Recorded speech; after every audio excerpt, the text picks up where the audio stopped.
ముందుగా అందరికీ నమస్కారం వెంకటకృష్ణ గారు. నమస్కారం సార్.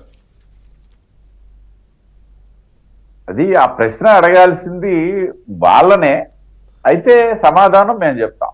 వాళ్ళు రారులే మా డిబేట్లకు రారు, భయం.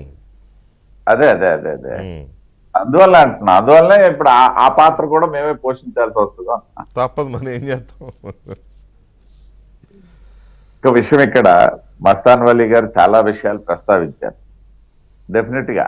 ఎందుకంటే అట్లా ప్రస్తావించిన వాళ్ళు ఒకళ్ళు ఉంటే కదా మేము చెప్పుకోవడానికి కూడా మాకంటూ ఒక అందుకే మీ ఇద్దరిని పెట్టింది, పాత్ క్రియేట్ అవుతుంది. ఒక్క విషయం ఇక్కడ, ఇప్పుడు తెలుగుదేశం పార్టీ, భారతీయ జనతా పార్టీ ఇవాళ కలయిక అనేది రాష్ట్ర ప్రజలు ఏమి పెద్దగా చర్చించుకోవాల్సిన అవసరం లేనటువంటి ఒక అంశం. అదే విధంగా 3 రోజులుగా మొన్న ఏదైతే పొత్తు ప్రకటించిన తర్వాత ఇవాళ 3వ రోజు, 3 రోజులకు కూడా రాష్ట్రంలో అదే ఒక వాతావరణం. ఎందుకు అనేసి అంటే ఇవాళ మేము కలిసిన వాళ్ళం కాదు, లేకపోతే ఇవాళ మేము విడిపోయిన వాళ్ళం కాదు. దాదాపు 4 దశాబ్దాలుగా తెలుగుదేశం ప్రస్థానం ప్రారంభమైనటువంటి తొలినాళ్ళ నుండి మేము కలిసి పనిచేసినటువంటి సందర్భాలు ఉన్నాయి. దేశం కోసం పనిచేసిన సందర్భాలు ఉన్నాయి, రాష్ట్రం కోసం పనిచేసిన సందర్భాలు ఉన్నాయి, పార్టీల కోసం పనిచేసినటువంటి సందర్భాలు ఉన్నాయి. ఇవాళ కూడా అదే విధంగా ఏదైతే రాష్ట్రంలో ఉన్నటువంటి రాజకీయ పరిస్థితి నేపథ్యం ఒకటి, ప్రస్తుతం ఉన్నటువంటి ప్రస్తుత ప్రభుత్వం గురించి పురంధేశ్వరి గారు ఛార్జ్ షీట్లు వేశారు, మేము ఛార్జ్ షీట్లు వేసాము. ఇది ఓకే, ఇవాళ్లే కాదు, ఈ ప్రభుత్వం వచ్చినటువంటి తొలినాళ్ళ నుండి కూడా ప్రభుత్వం మీదే పోరాడుతున్నాం. ఈ వైకాపా ప్రభుత్వం తాలూకా దాష్టిక నేను బాగా గుర్తు చేస్తాను. కోవిడ్ ప్రారంభ సమయానికి ముందు మేము ఈ రాష్ట్ర ప్రభుత్వానికి సంబంధించి, కోవిడ్ మనకి మార్చిలో ప్రారంభమైతే మేము ఫిబ్రవరిలోనే ఈ రాష్ట్ర ప్రభుత్వం చేస్తున్నటువంటి విషయాలకు సంబంధించి ఏదైతే ఇసుక లభ్యత సంబంధించి మొట్టమొదట మేము నదీ ప్రాంతాలకు వెళ్లి ధర్నాలు ప్రారంభించినటువంటి పార్టీ భారతీయ జనతా పార్టీ. ఆవేళ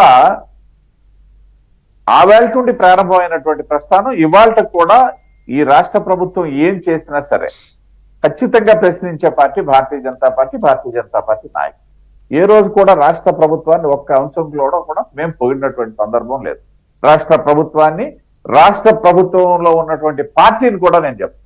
ఎందుకు చెప్తున్నానంటే ఏదైనా కొంత సారూప్యత లేకపోతే కేంద్ర ప్రభుత్వం నుండి ఈ రాష్ట్ర ప్రభుత్వానికి సంబంధించినటువంటి కొన్ని అంశాలు కొంత సహకారం అయితే అది రాష్ట్ర అభివృద్ధి, రాష్ట్రం తాలూకా విడిపోయినటువంటి రాష్ట్రం తాలూకా పరిస్థితి నేపథ్యంలో ప్రభుత్వాల మధ్య సహకారమే తప్పిస్తే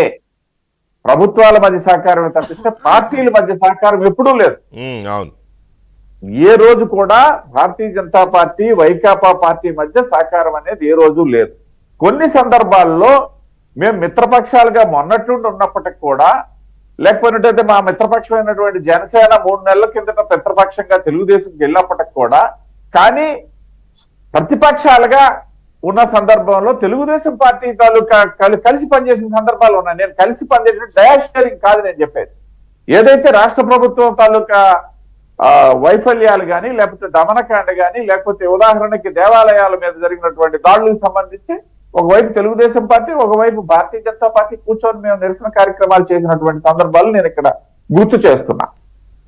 నిరసన చేశారు కానీ నిరసన కార్యక్రమాలు ఏదో చేశారు, లేకపోతే ఇంకోటి ఏదో యాత్ర అనేది చేశారు కానీ ఎక్కడ మీరు రాష్ట్ర ప్రభుత్వాన్ని, జగన్మోహన్ రెడ్డి ప్రభుత్వ అరాచకాలు మాత్రం ఆపలేకపోయారు, నిలువరించలేకపోయారు, దాన్ని గాడిన పెట్టలేకపోయారు. మరి అది ఉద్దేశపూర్వకంగా చేయలేదా, లేకపోతే అతను మీకు మింగుడు పడలేదా? నాకు అర్థం కాల. మింగుడు